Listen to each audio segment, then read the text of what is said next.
Good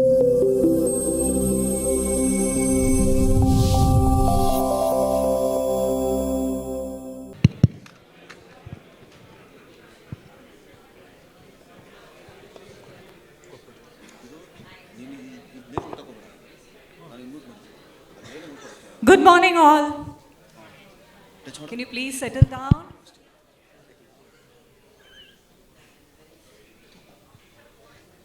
Thank you. Very happy Saturday to all of you, and thank you for joining us on day 2 of PLF conference. My name is Haripriya Shivaramakrishnan, and I work for State Street Global Advisors, carry over 19 years of experience in banking industry. What a beautiful session we had this morning from Mr. Lokesh and Mr. Ram. And continuing that momentum, I'm really privileged to introduce a thought-provoking panel of product leaders. Let me first call upon Mr. Sumit Pudar, who is a group product manager at Intuit and heads the QuickBooks Desktop Services product portfolio and was the ex-director at Cisco Product Management. Sumit is an experienced product manager and marketing leader with 15 plus years of experience in small business accounting and payroll, telecom networking, and pay TV video technologies and business. Welcome, Sumit, and thank you again for making it despite you not keeping well. Next, let me call upon Mr. Intikhab Mufti, Director of Market Innovation at Philips.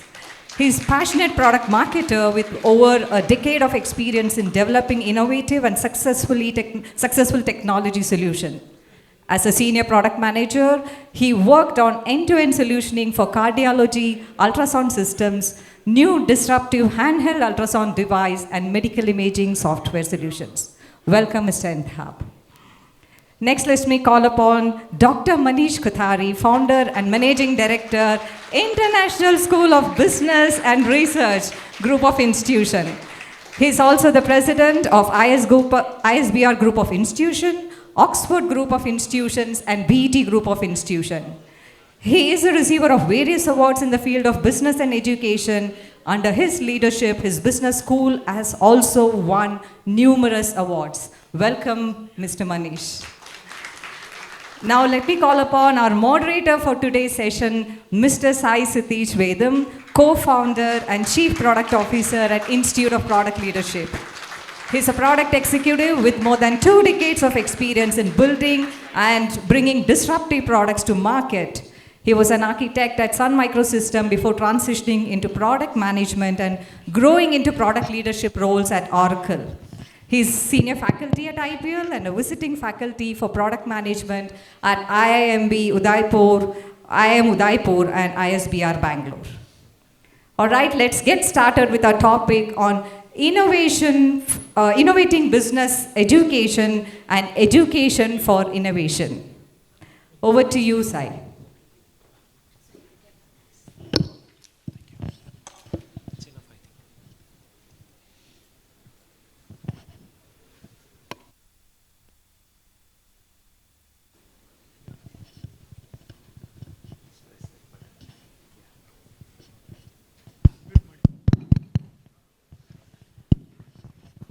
Okay, very good morning.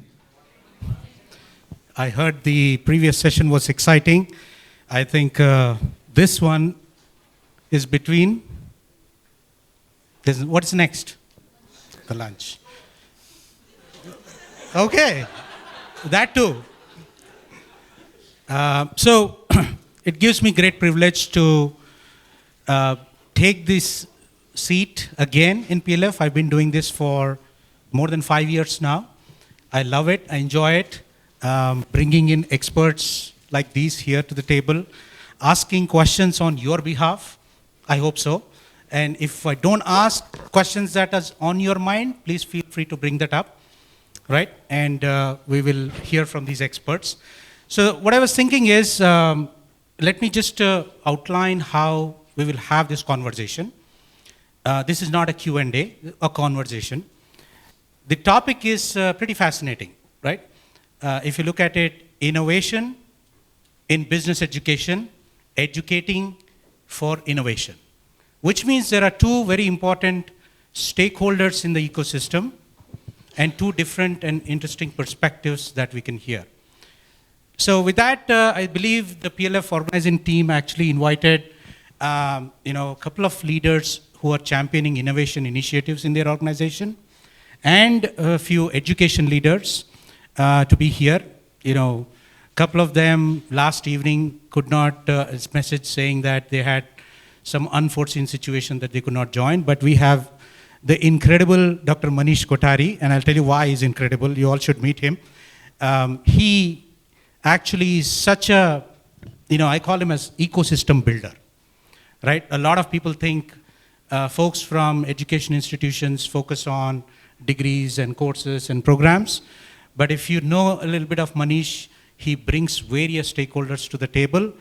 Not just industry and education institutions, partners, startups, international universities, right? And thank you for doing that, Manish. Right? And, we have, of course, Sumit. You heard the introduction.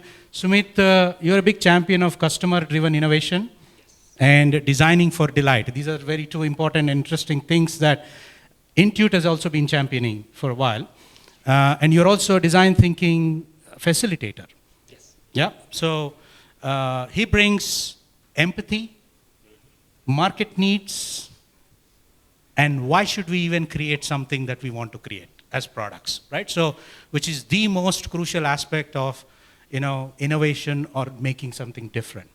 Right? Thanks for being here, Sumit. Intikab is a product leader. In fact, his specialization is in market innovation. He's a marketing leader, bringing in market perspective into an amazing company called Philips. I'm sure many of you have heard of it. Yeah. Hopefully all of it. Right? And he actually is a very cross-functional leader, even though leads marketing part of this or marketing innovation part of it. Because remember, a company like Philips, product like Philips, which are some, makes products and devices that have to do with life and death sometimes, right? So a person like him has to navigate too many functions in the organization, not just design, not just engineering, like many of us do, right? He has to deal with the regulators, he has to deal with compliance, variety of things. So that puts a lot of different emphasis before you even start thinking of innovation. Thank you for being here. Thank you. Right? So now the word innovation, we all use it very, casually, right? So for our context, the way I want to set innovation is, it's all about making some changes and doing things a new way, a different way. Innovation doesn't have to mean invention, right? And also innovation, what is baked into that is creativity and adaptability, right? So for this context, let's put that as an innovation lens. And of course, when we talk about business education, we are talking about higher education in business, right? So professional higher education in business, structured, unstructured, and all of that part of it. So that's a little context. And I thought we'll have this in 3 segments, the conversation in 3 segments. The first one is about what are the new strategic imperatives for innovation right now, right? There are a lot of changes that are happening in the market.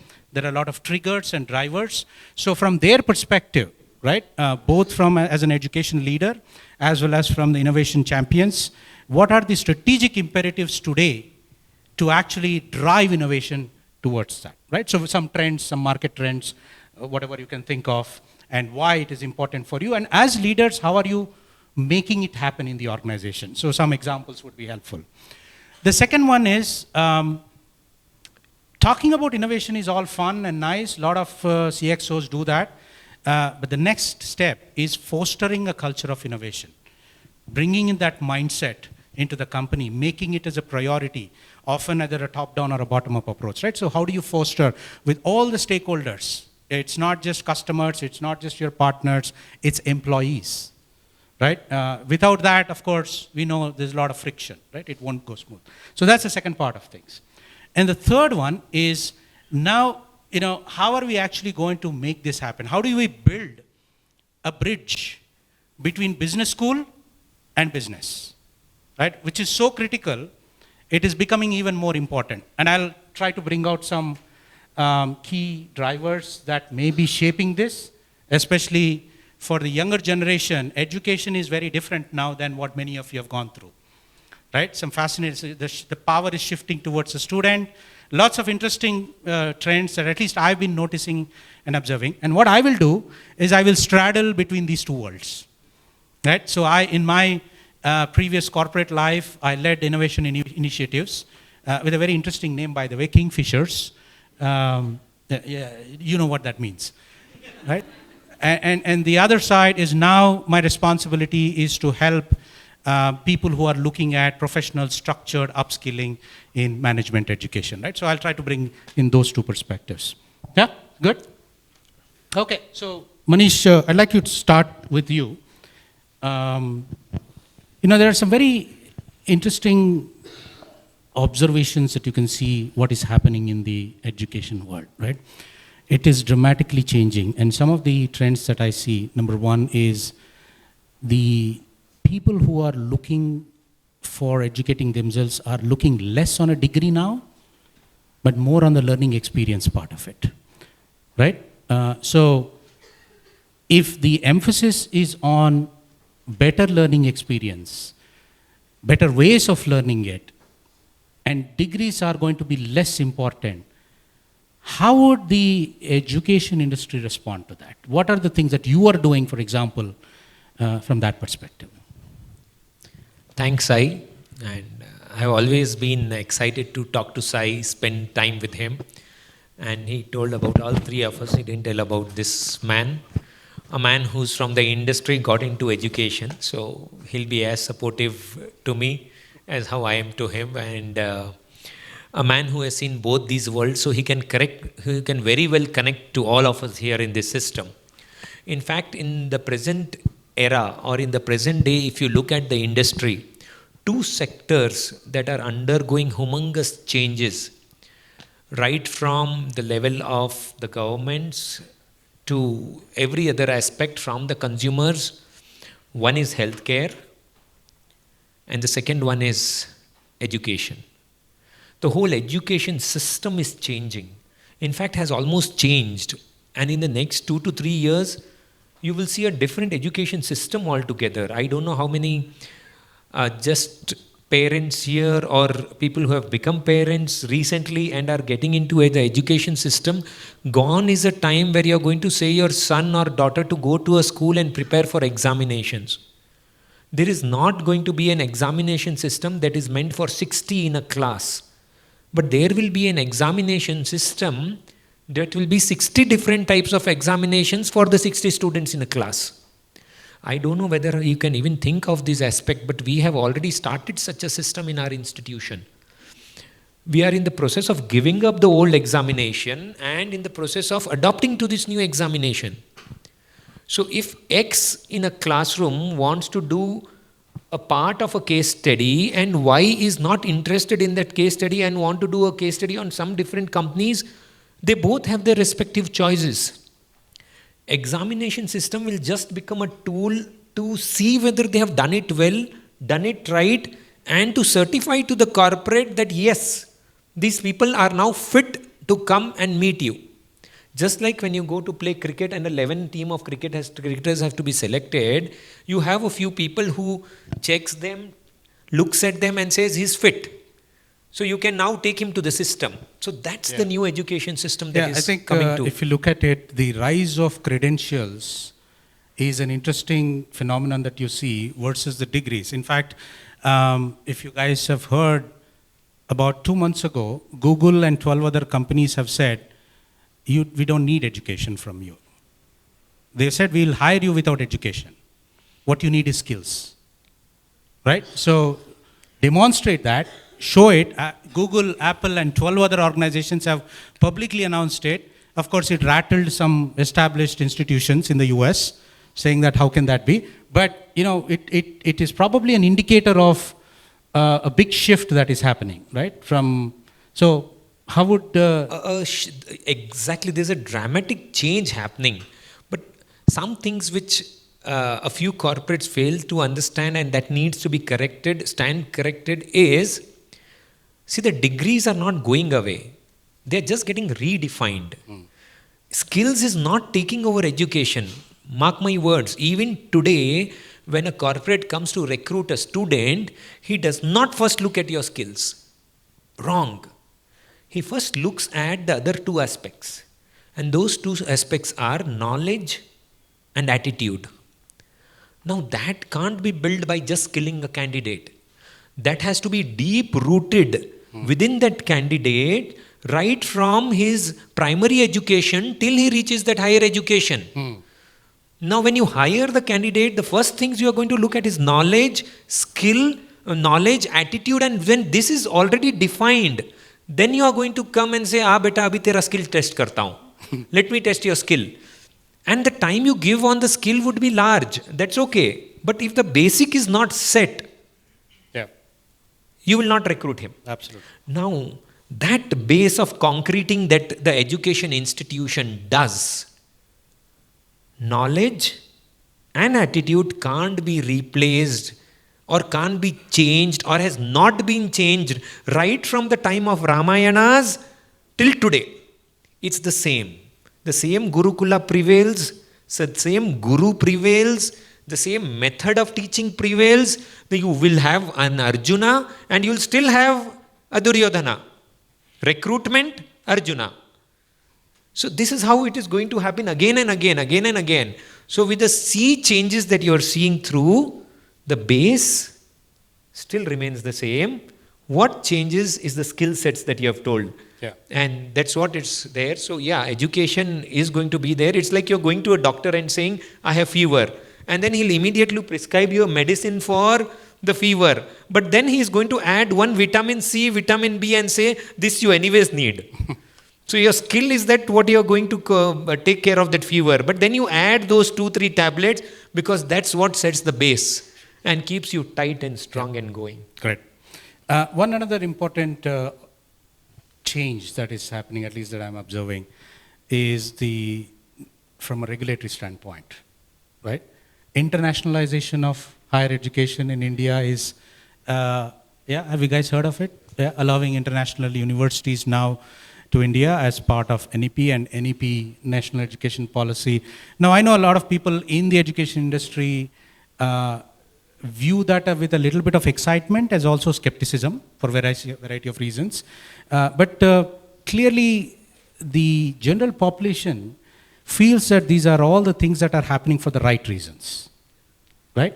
Now, from an education perspective, as an education leader, how do you see this internationalization of education in India impacting anything else? What a lovely question and what a right way to ask and what a important thing for the audience to know, because at the helm of affairs, what media states and what's happening at the background are two different aspects.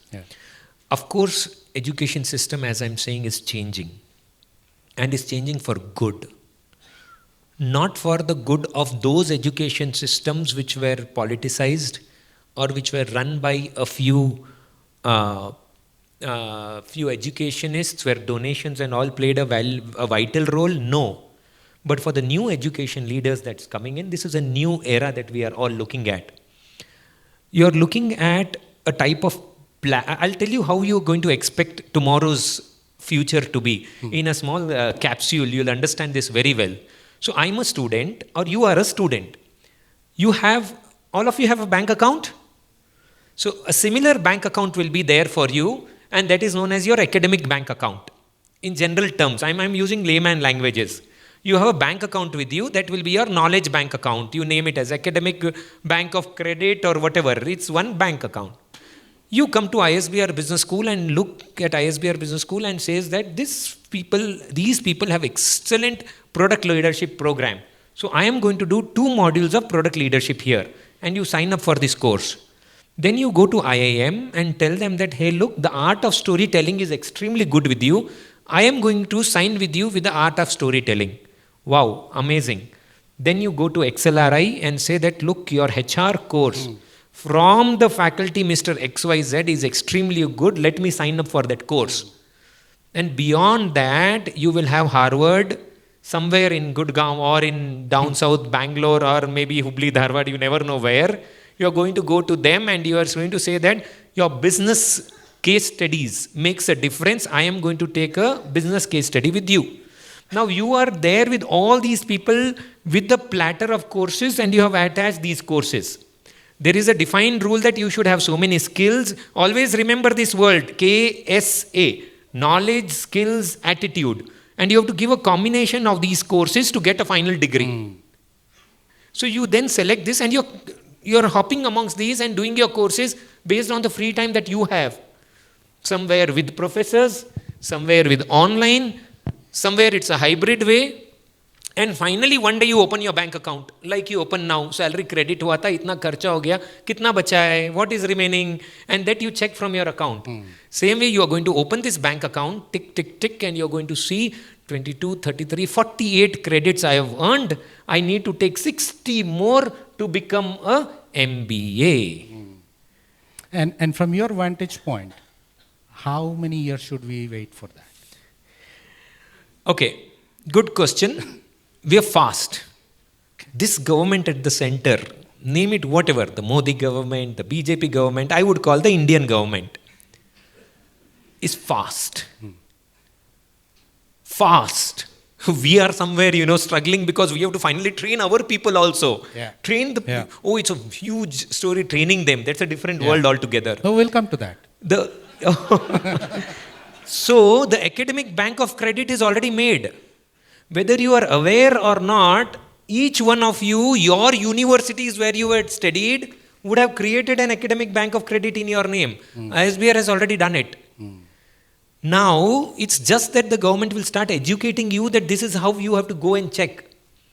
And you'll check and you'll be shocked to see all your old degrees have already come in. Okay. Somewhere it would not have come in, you'll take some time to do it. And this is happening. 1 year down the line, each one of you would know your bank data. 2 years down the line, this platter story that I have told you would be real. Your son and your daughters would take a course on lawn tennis, on a table tennis, a music course, and one course on maths. Yeah. Who's going to bother? Because he's not going to compete with his own classmates to first aa gaya, to second aa gaya, 99.99. Because no, the whole world is his umbrella now. He's not competing with anyone. He's creating his own itinerary. Yeah. So that's what is happening. Interesting. I think, for people from technology industry, you look at this in a very established phrases called best of breed versus end-to-end control. Right? What is happening is best of breed now. It's decouple everything and then pick the best that you want from wherever you want, get those credits and accumulate the number of credits and do that. And this is not just for MBAs. I think it's going to be for different across the system, and that's where your internationalization will add some value, spice to your whole learnings and makings. Absolutely. Yeah, great. Thank you for that. And I'll come back to you later on from a strategic point of view, what kind of decisions or initiatives that you're looking at for ISBR. But I'd like to go to Sumit first. Sumit, now you've been leading and championing initiatives inside Intuit. And Intuit is very well known for customer-driven innovation. And you lead a product which is used by more than 2 million SMBs in the US and Canada, which is not a small customer base, right? And I'm sure you had your fair share of challenges when small businesses were going through the pandemic time. Now, from your perspective, when the organization decides that we really have to double down on innovation, right? How does that percolate down, or what role does different people play in that? Because it's not just enough if just the top people think that innovation karna hai. Cannot. Innovation cannot be mandated. Yeah. Innovation cannot be even percolated. It actually happens ground up, right? Yeah. And I'll start. Thank you for the question, Satish. And great insights, sir. We should keep connecting further on this. I'll just add one double up on your point. We were chatting outside. I deeply connect with your KSA. Intuit avoids brilliant jerks like the plague for exactly the same reason. Gone are the days when brilliant jerks, mad scientists, were celebrated in organizations saying, wow, this chap knows his stuff. He may be completely unsociable, even a sociopath, but welcome to our company, not anymore. Most companies avoid them, and that's why KSA. But yes, so if I have to enter the talk, innovation always has been a requirement, from steam engine to Charles Babbage to even now. But I think the question we ask ourselves is what kinds of innovation in different epochs in the history are most important, and right now for the betterment of human race. Obviously the number one thing, thought about selection bias also, but obviously the number one type of innovation is a tech innovation, right? Because everything is becoming tech, all the way from biotech to education tech to even Dukan tech. There is a thing called Dukan tech now, right? But then there are two more, and I'll just put a pin in this and leave it. Green innovation and if I might say economic innovation to bridge the rich and poor divide. But let's double down on the tech innovation, and there are obviously the two big things that are happening in that space are, in my mind, and I'll keep a little bit focus on software, but I can acknowledge that there's a lot happening in the space of hardware as well, and then we know that computing is changing drastically. There is biological computing, quantum computing, etc. And we also understand that the cycles are very different in software. But I am software. So I'll stay software tech innovation only. Now zooming into software tech innovation, when Intuit wants to go from the top down, you mentioned the word RISE, so I structured my framework in RISE. Yeah. What Intuit does strategically to ensure innovation percolates to the right extent in every person is ring fence, invest internally, scout externally, and last but not the least, embrace redness of all kinds, red status, etc. Let me just do it one by one. Ring fence is very important for innovation. So we were just talking about Philips, right? And I think you will be best to tell us a little more. But every organization who does innovation well allows ring fencing of projects which are out there and not force business outcomes on them too soon. That's a strategic choice. Mindset will come to later. But strategically, don't enforce profit when happening. So don't put too much pressure on outcomes. P&L where, right? how profitable are you too soon? Ring fence innovation, Intuit does this well. All great companies, and it's not just Intuit, every company that does innovation well does this. Invest internally, absolutely yes. Put your money where your mouth is. Simple. Great. Scout externally, innovation does not only happen inside. I come from Cisco before Intuit, and Cisco was well known for mergers and acquisition into innovation. We acquire.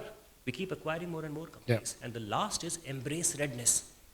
If your bold goals are easily met within the next quarter, then your goal itself is wrong. Then your goal itself is wrong.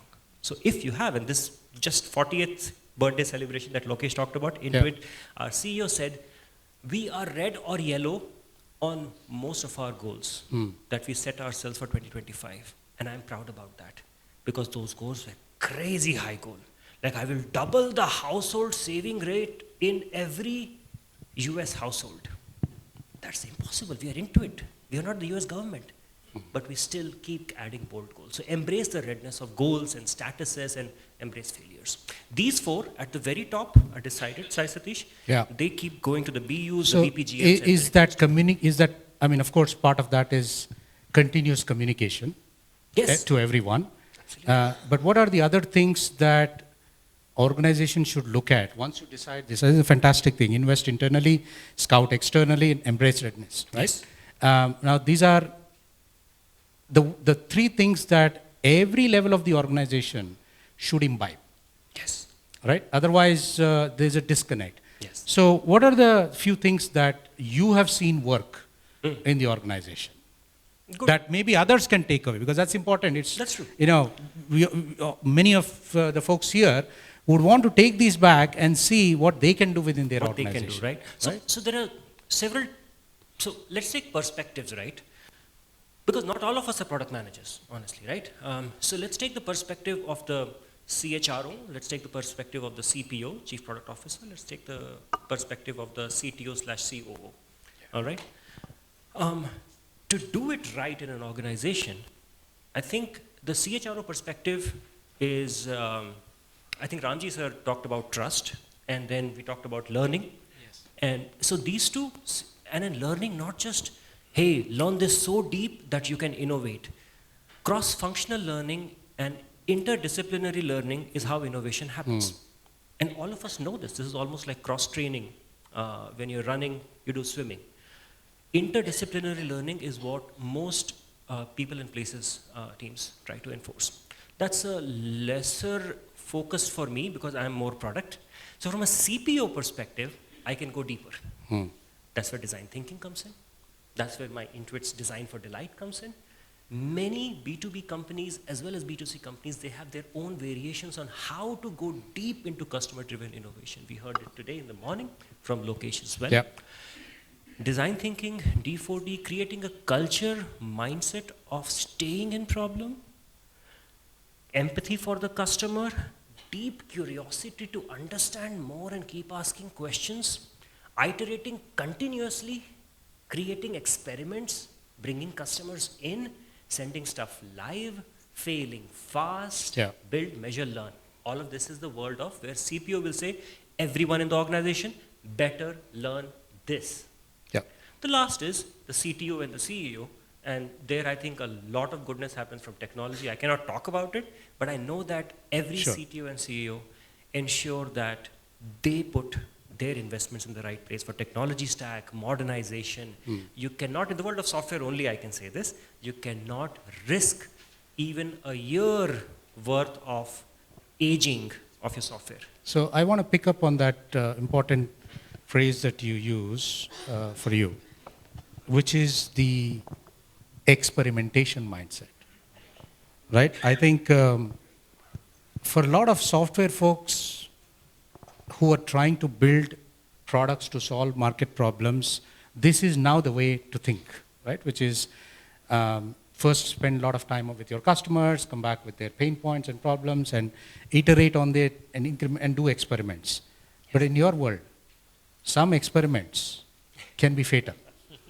Yeah, there are, right? In my world, there are lots of two-way doors I would like to think of. Yeah. In his world, so how would you embrace experimentation mindset?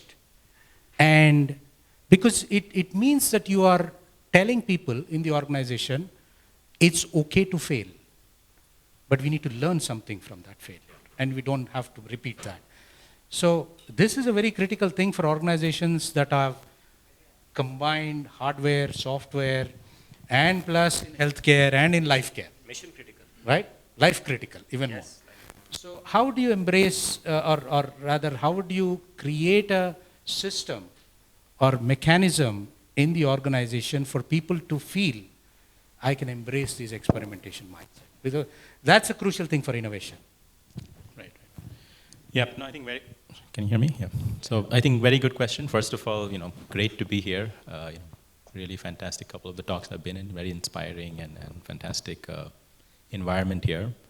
So to take up your question, I think, in Philips, we are sort of, like many other company, but we are doing it in our own way. Philips, as you know, is a 130-year-old company, so a huge history of innovation, of product. But I think we've started a journey in the last 5 years, of moving from being a product and technology innovation company to a, customer-centric innovation company, or, I would say patient-centric innovation company. So, and I'd like to borrow a phrase from our global innovation leader. A lot of times, the culture that gets built is around, don't bring me problems, bring me solutions. But for innovation, you need, to kind of switch that around, right? Bring me the problems that, customers your patients need to solve. And, how can we really understand that problem?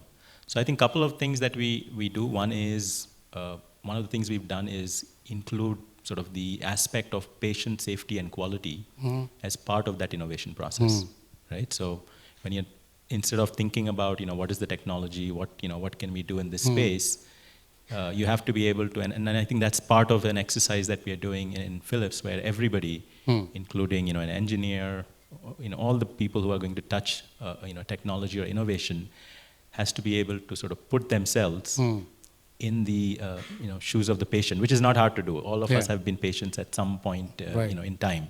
So if in some cases we don't want to be in that case. Right. Yeah. Sure. So I think it starts by having that culture where every person who's working on a project has to be able to ask that question. If I was on that hospital bed, if I was the one who was getting that scan done, what would I want that experience to be? What is the level of quality that, or let's say lack of quality that is acceptable? Typically it should be 0.001% in this particular case. So I think that is super important. How do you sort of make sure that you're innovating for yourself as a patient? Yeah.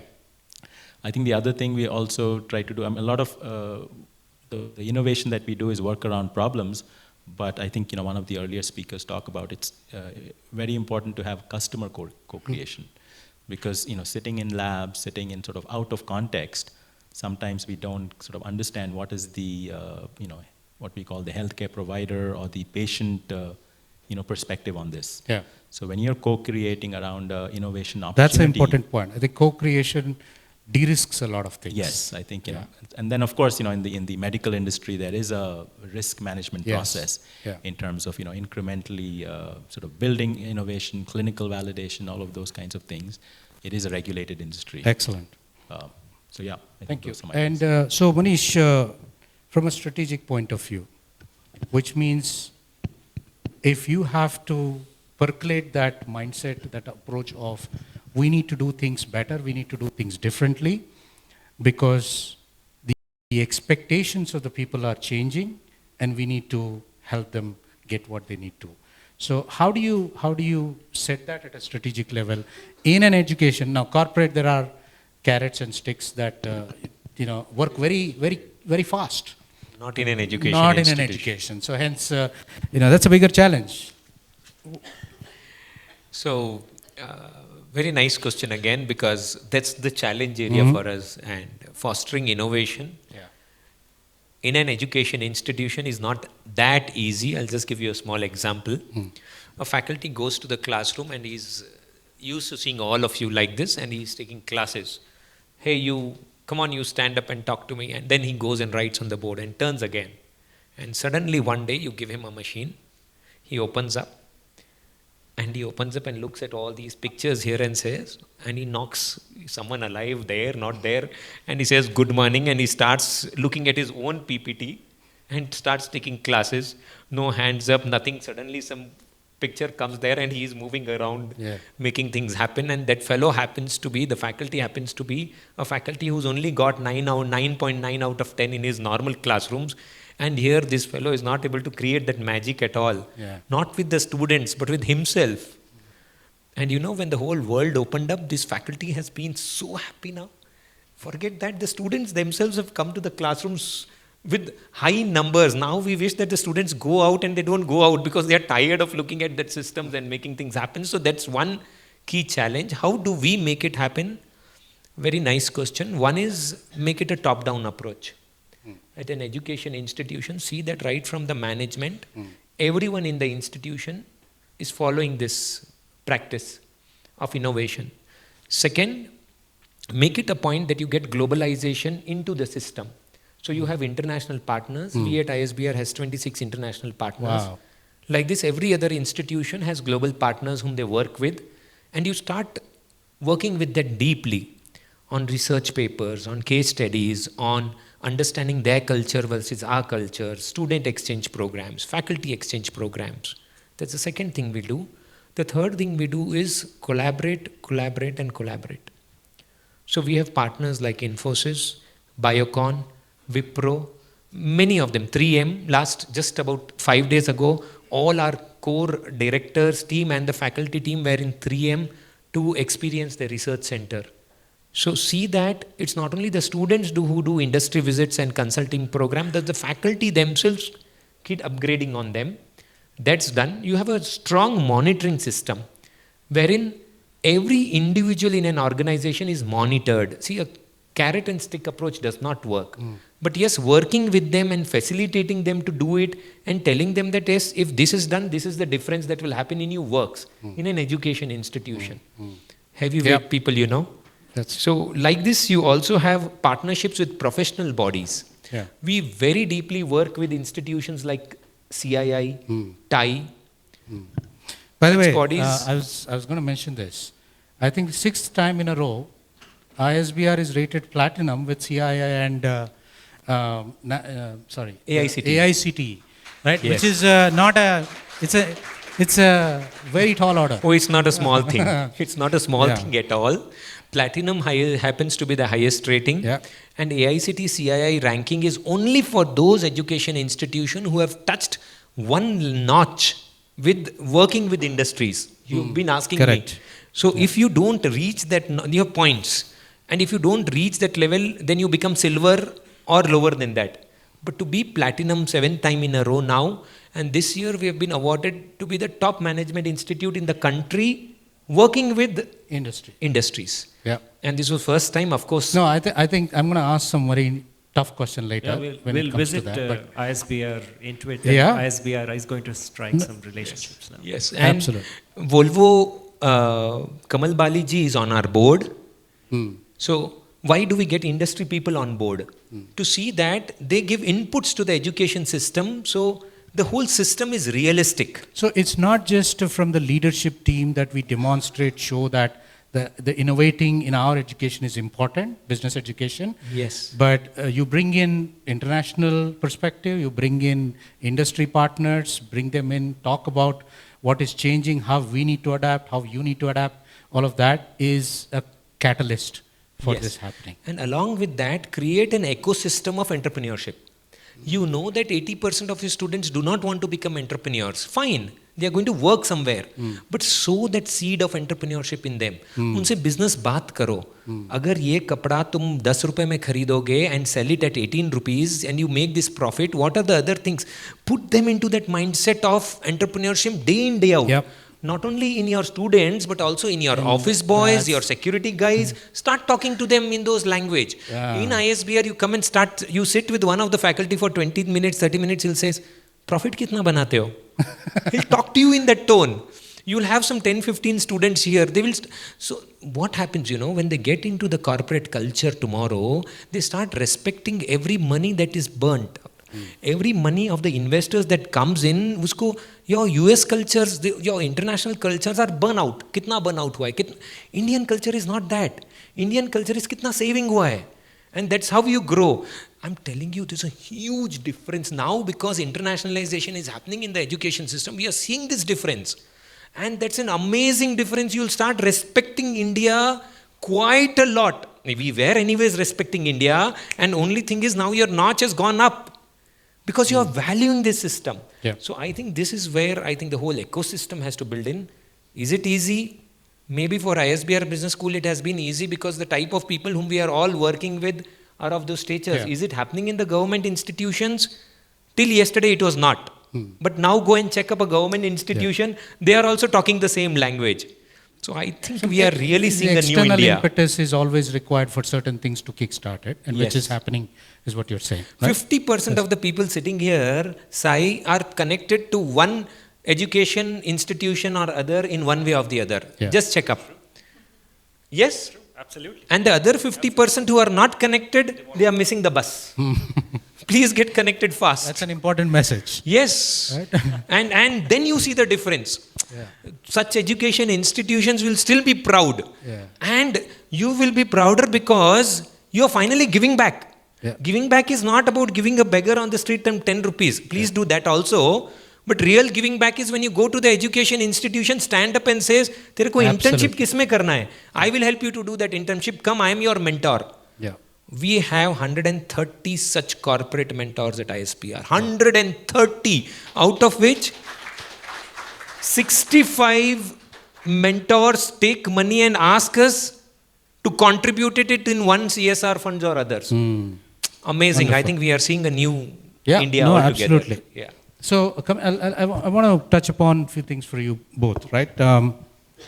Let's talk a little bit about education in innovation, which is now, several companies have developed internal processes and systems like you explained, right? Which is customer driven, empathy, and all of that. But when you want to make it pervasive across organizations, there are a lot of people who don't care about that part, which is their job is, I have a responsibility and these are the things that I'm going to do and that's all I'm going to do it. Now, if you have to inculcate and help people learn these frameworks, methodologies, approaches, practices, whatever, what is the steps that companies should look at? How do you now bring in that new skills, new ways of doing things, new ways of thinking, right? And this is not a easy thing, right? But it's important if we are talking innovation as an imperative. So I would love to hear your take on that in the cup. Yeah, so I think in my mind, the approach to innovation that I think we try to take is around sort of what I call PCP, which is have a purpose, clearly defined purpose, so that everybody who's part of that really understands who they are innovating for and why they are innovating. The second part of it is the culture. Yeah. The purpose, culture, and then the third part is the process. Because you need to have, and I think what's also interesting is that the process, innovation process, has to be, aligned with your culture. Because, a process that works for, let's say, a great innovation company like Apple or Google may not be the right innovation process for, a company like Philips. So I think being able to make sure that you're hitting. And how do you, of course, you have to set these processes, purpose, needs to come from within and help people understand that. But you have these both, but I don't know how to do this. This question is important, right? Because now I have purpose, you set a process, now I don't have things to do. A certain way of doing it, a skill to do it. Is there a mechanism that that you think companies should look at? I mean, there is continuous learning programs, everything in the companies, right? And most of the employees, and I'm speaking on behalf of many of you, by the way, and correct me if I'm wrong, is you are expected to do these courses this year, right? It just becomes one tick box. Yes, I think what we are trying to do at Philips, it starts with knowledge. I think but our approach has been a sort of 10, 20, and 70. So only 10% of it is actually getting that knowledge. Okay. 20% of it is sort of observing or sort of getting in an environment where you can observe how that knowledge is being sort of applied, and then 70% of it is actually doing things. Doing it. So you're going back to the embracing the experimental mindset, Right, yeah. So I right? Which think is keep doing it and learn from it. Yeah. So what we've done, at the Innovation Campus here in Bangalore, we've created sort of mission-driven sort of small multi-purpose teams. Yeah.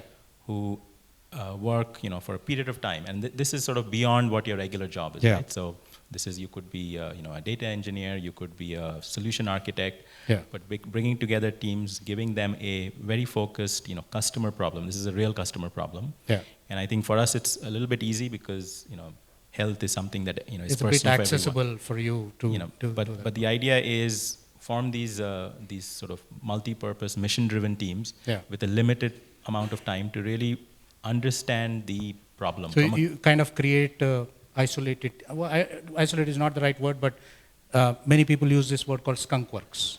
Just go and do off, figure out. Yeah, and the purpose is not necessarily to come up with a solution. Sure. It's not about, this is the product we want to have, this is the technology we want to have. Yeah. It's more about, here is a problem, a healthcare problem, a challenging problem that is there.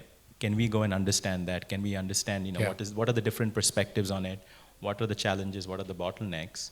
And in doing that, I think teams are, individuals learn a lot about, what they're learning. So the theoretical knowledge gets applied, and sometimes some of these, ideas turn into new ventures or sort of become the next big business. But a lot of times, they come back and apply those ideas to their, sort of day job, if you will. That requires for people who have been working in a certain role, a bit of unlearning. Not a bit, a lot of unlearning. Absolutely. And learn new things. In their field, quite a lot, right? Now, which means if you have to have large number of people in the organization to to be open to different ways of doing things and not say, no, this is not how it's going to work. I've spent 15 years in the industry, I know better. You guys agree? Most of the people come with that approach saying, I've spent too much time in the industry, I know all this stuff, this is not going to work. Yeah. Right? This unlearning thing is challenging, but it's absolutely critical, I believe, Very true. to be able to look at it in a different way. So what do you suggest or advise? To an extent, I was that person a few years ago, Yeah. right? Because on the stage, we've probably been in that phase where veterans decided things up in the boardroom, right? That doesn't work anymore.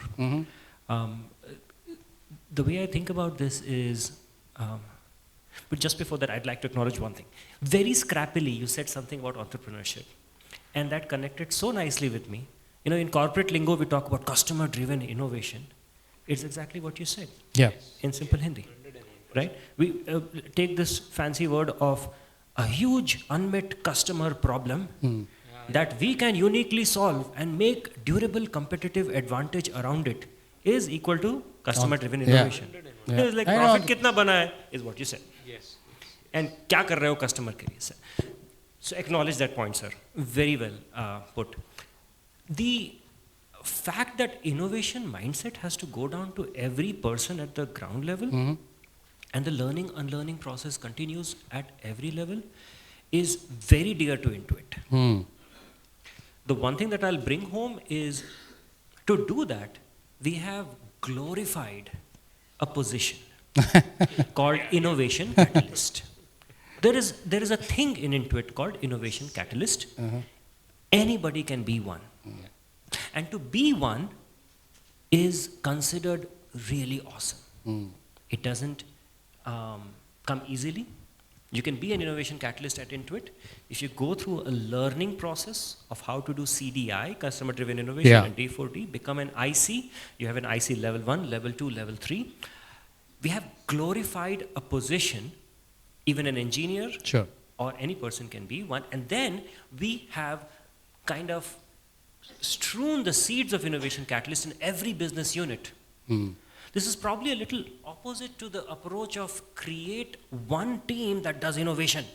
Everyone else do run the business. About RTB. I think I want to take that not out of Intuit and also say every organization looking at this has to look at these three things. Yes. Right? Very true. While you are bringing example that's happening here, this is critical and relevant for everyone here to say, look, what are the gaps right now? Right? How do we address these gaps? Through specific interventions.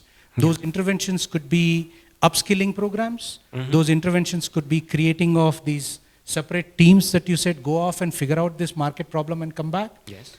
Right? So while we are bringing specific examples, I'm hoping that the audience is looking at it in a much more generic way. Right? The one way to connect the several things together could be industry and the universities. If I use the open platforms and AI, there are two trends always happening, open platforms, AI, right? And we find that in both education and industry, open platforms is happening in a big way. Absolutely, yes. And AI is happening in a big way. That is where I think we come together. I think that's a really important point that I want to see if anyone from the audience has questions about, right? So I'll pause now, and I hope that I brought in some of the things that were lingering in your mind.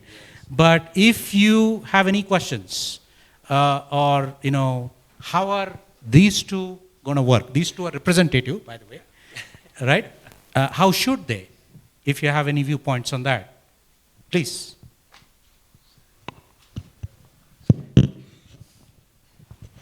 Yes. Hi, this is Praveen. I'm part of the volunteer here and also part of IPL.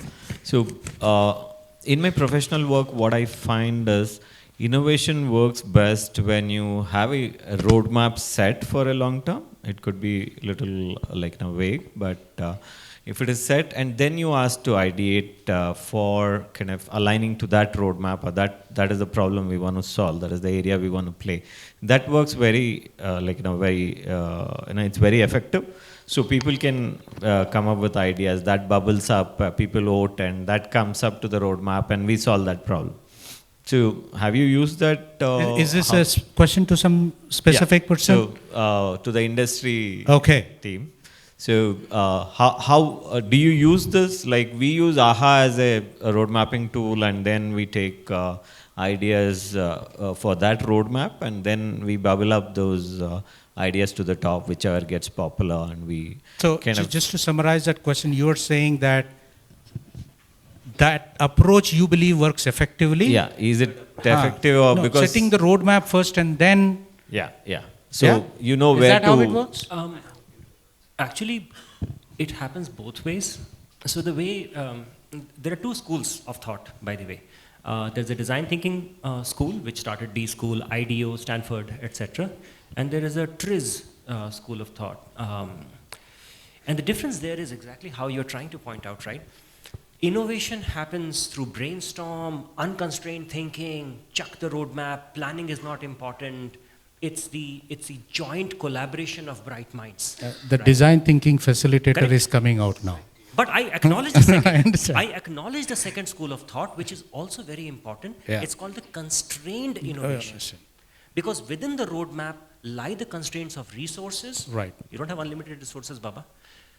The constraints of customer, because in B2B, there is RFP, there is tender, And there is timelines. deal making, and there is a BDM saying, boss, deal khatam karna hai. Yep. All of that stuff exists. So the roadmap exists for that reason. But I marry the two by saying a product manager actually wears both hats and does the unconstrained thinking of small ideas and incremental wins within Great the point. space of a 4-quarter roadmap, which he must not be married to. Strong opinions Loosely held. Very good. Hey, you completed my Thank you. Great. Thank you. In the interest of time, probably we'll take One more question. question. Sorry, we'll have your question. We'll see.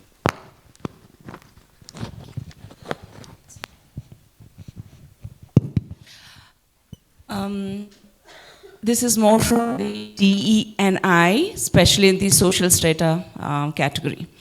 When we talk about yeah.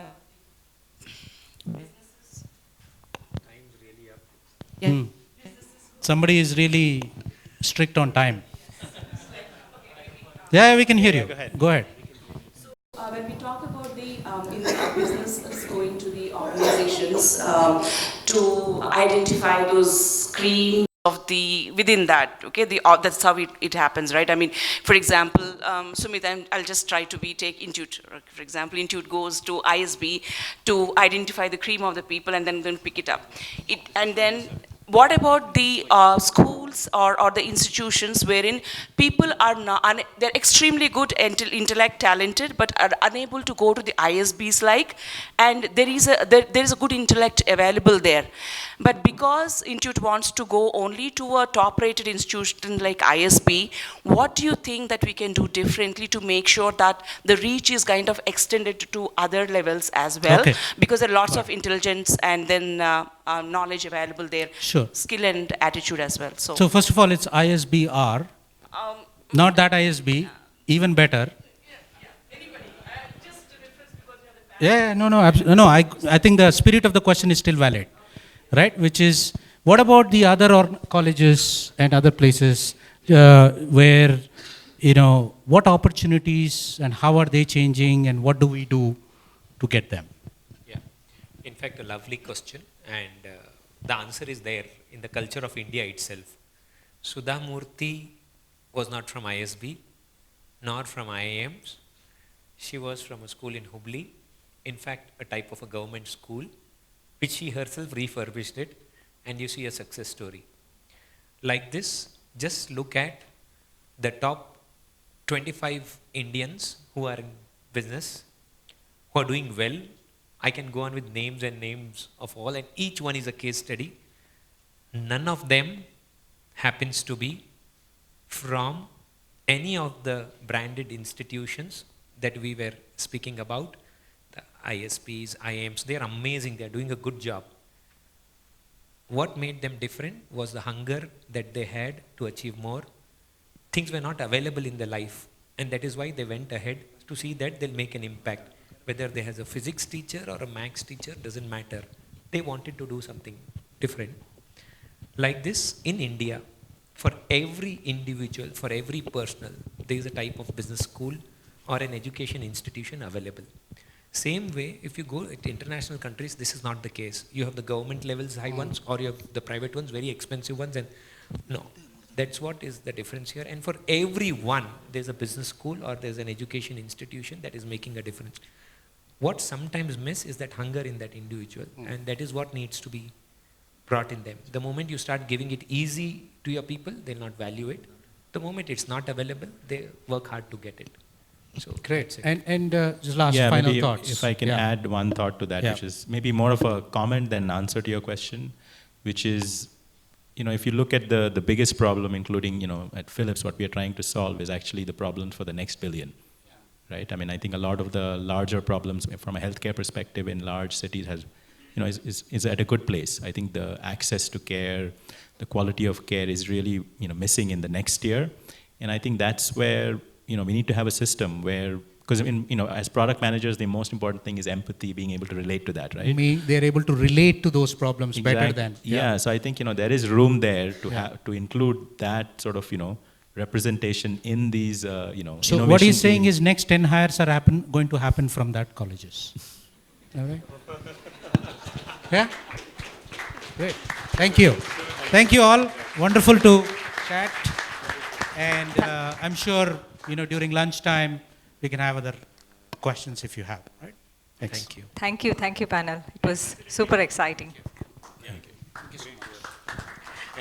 Let me now call upon Mr. Lokesh from Intu to please do the honors for this panel.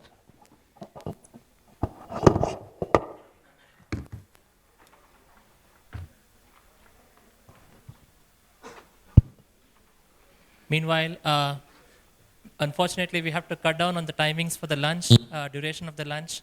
So please be, the next session after the lunch will be 3 different workshops. One will be here in this hall. The second one will be in the East End Hall. And the third one will be in downstairs at Oriental Pavilion. Please be in one of these halls by 1:45. Thank you.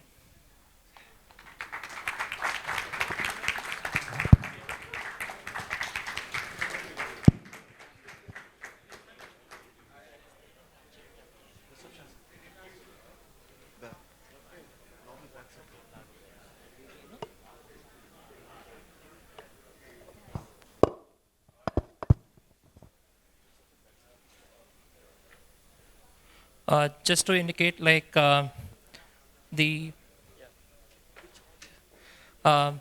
workshop on innovation, twin power to boost innovation and leadership by Naveen Lakkur will be happening at East End Hall.